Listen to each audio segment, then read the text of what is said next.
Hey, this is Russ. Uh, I tried to do this video 3 times now, and and each time I got a little bit emotional, so I shut it down and started up again. So my eyes look a little bit red. Yeah, I still have a little bit of emotion going on with this, but let's talk fear and anticipation and anxiety. This is a tough one. I'm going to tell you. I'm still dealing with it apparently, but. Before going into my knee replacement, yeah, I was fearful just like everybody else is. Because really, what is a knee replacement? You know what that is in my mind? That's an amputation of your leg. The only difference is they don't cut the skin off, right? They cut into it, but they don't cut your whole leg off. But come on, they're detaching the bottom half of your leg. They're going to put some metal stuff in there and put your knee in there and put it all back together, okay? And so it's normal to be a little bit scared about that, I think. I mean, I know I was about it. And, even though I've gone through all this, I know I have another knee down the road to do. And so having had all this experience, I should be okay with going in with the second knee. But I think I'd still have that fear going in there, okay? Each time I've gone into the operating room with my surgeon, because I've been in there 5 times with him now, all right? Scoped out knee for the left knee, which is the knee that got operated on. 15 years before the operation. 10 years before the operation, he did my right knee, okay? So then we're doing the replacement, and then I went in twice more for manipulations, and I've got another knee to do, and who knows if I'm going to go in for manipulations on that knee as well. So, yeah, we have a lot of experience together in the OR. But I will tell you that each time that we went in, I remember specifically remembering that I said to him, "I trust you, and I know that you're going to do a good job." And he did. He did a pretty good job. Now, you may look at this left knee and you go, well, you're still dealing with it. It's 14 months, past 14 months now. He didn't do that good of a job. No, he did. He did do a good job. It's just my knee reacts a little differently. There's scar tissue, and that inhibits the bending and the extension. And on top of that, too, I didn't have a very strong leg going in. I sat most of the time for over 8 years. I was teaching photography. Now I stand too, but I sat and I stand, but I really didn't do a whole lot of walking, quite frankly. Here's my extent of walking, okay? I'd get up, I'd walk to the car, I'd go to the school, I'd sit down, I'd talk, I'd stand a little bit and talk, I'd sit and talk, then I'd stand up and walk to the car and go back home and sit down again. That's my extent of walking. Now, if you think about that, that doesn't give the leg a whole lot of strength, okay? And going into it, I think if I had a stronger leg prior to that, I would have had a better chance of recovery quicker. I really think that, okay? Now you may wonder, okay, well, if your knee's hurting, how are you going to work out? There's a lot of stuff you can do. I didn't do any of it, all right? So I went in there kind of naively, right? Naivety? What is the best word for that? Anyways, I didn't know really what to expect. I just said, okay, everyone does this. Let's just go get it done. That was a mistake. Do a little research, okay? Watch some Russ is Right. Watch some of the old videos, all right? So there was the fear. I really didn't know what to expect. Now, once you're in there, you get knocked out. And the next thing you know, you're waking up, okay? And you're still alive. So you're like, oh, okay, I guess it went okay. I didn't realize that I'd have to be working this thing still, all right? And I know that as time was going by, and there was a deadline. Everything was a deadline, okay?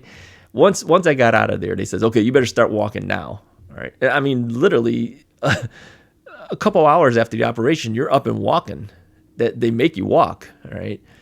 And I go, I don't think I can. They say, no, you're getting up and walking. You're on a walker. There, people are holding you. They got a belt on you to make sure you don't fall over, all that kind of stuff. Okay. The next day, they go, we're going downstairs, up and downstairs. I go, up and downstairs? What, are you crazy? Yeah, you got to do the stairs before they release you, okay?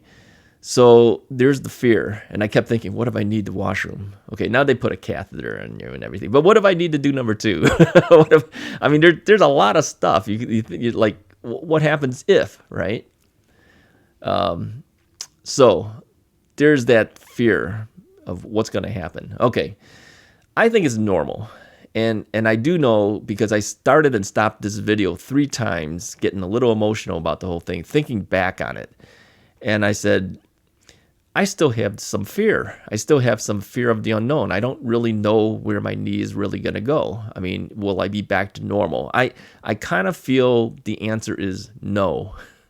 Not me. Some people do. Okay, I don't want to discourage you guys. Some people do, but I think mine won't.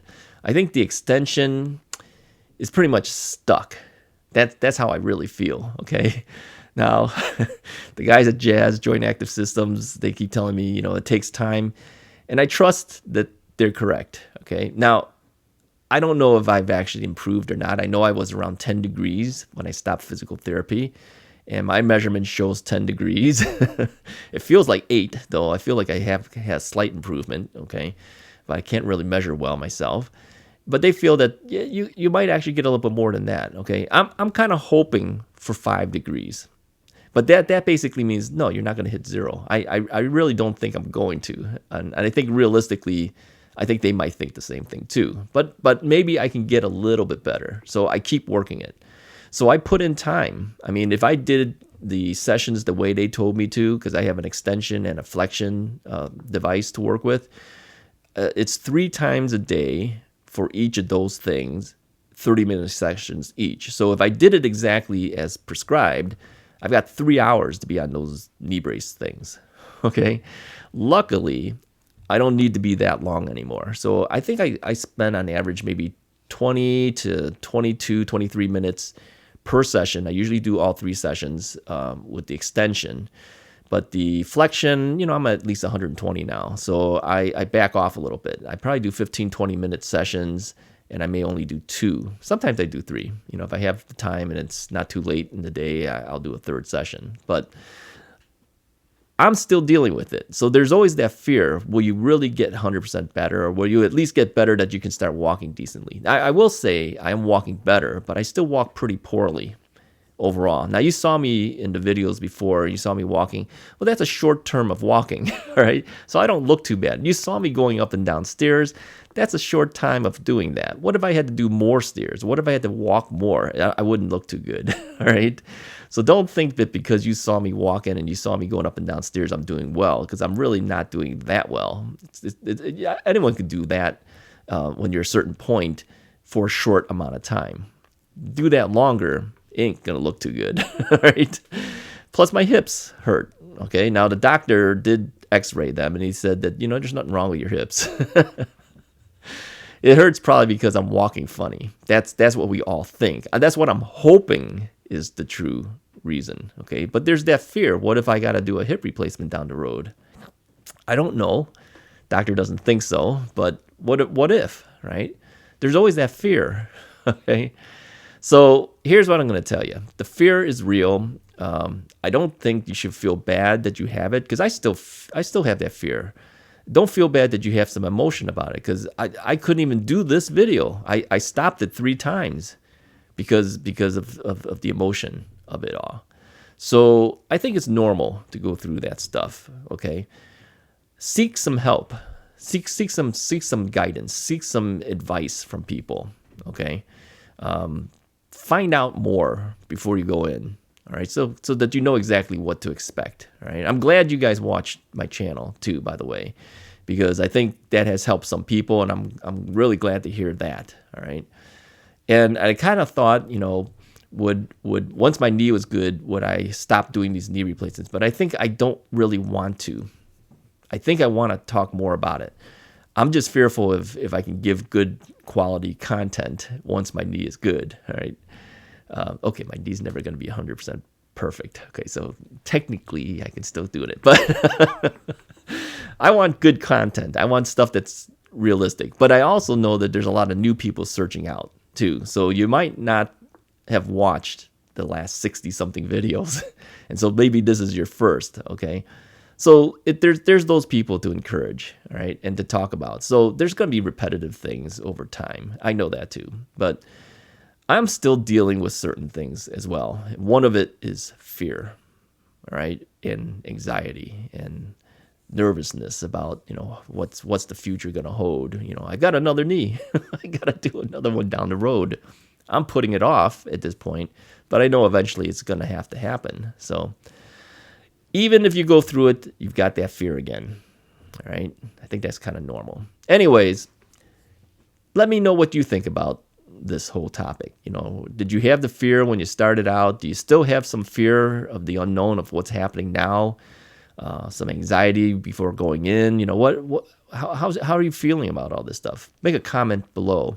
And if you don't want to be public about it, send me an email. Okay. It's contactrussisright@gmail.com. All right. It's all one word, contactrussisright@gmail.com. Okay.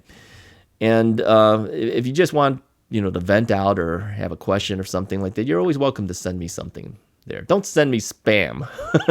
All right. If you're a spammer and you're watching this thing, don't send it to me. I get enough junk mail as it is. But if you're a legit person and you want to send me something and ask me something, I'm happy to answer whatever I can. And refer you to other channels. There's a lot of good channels out there to take a look at, and we'll talk a little bit more about that as we come up in the next coming episodes of Russ is Right. But yeah, send me an email if you don't feel comfortable doing it on a public forum like on the videos. Okay, you're welcome to do that. Oh, let me say too, thank you for watching the last video where we are highlighting viewers of Russ is Right who have had knee replacements. Feel free to do that too. I'll put another link up here for you. Okay, watch that video and send me an email. If you're interested in telling us how you're doing or what has happened with you. If you're successful, great. If you still dealing with it, that's great. Let me know about that too. Okay, and I will keep it anonymous. Okay, we're just going to give you a patient number, tell the sex of who the person is and your background, but we won't say anything more than where you're basically from, what state you're in. Okay. Anyways, if you like this video, hit that like button, hit the subscribe button, hit all those buttons. Oh, and by the way, let me talk about this like button thing, okay? Because some of you may not know. The more likes you hit on the videos, okay, apparently that's the algorithm that YouTube looks at to suggest that video to other people.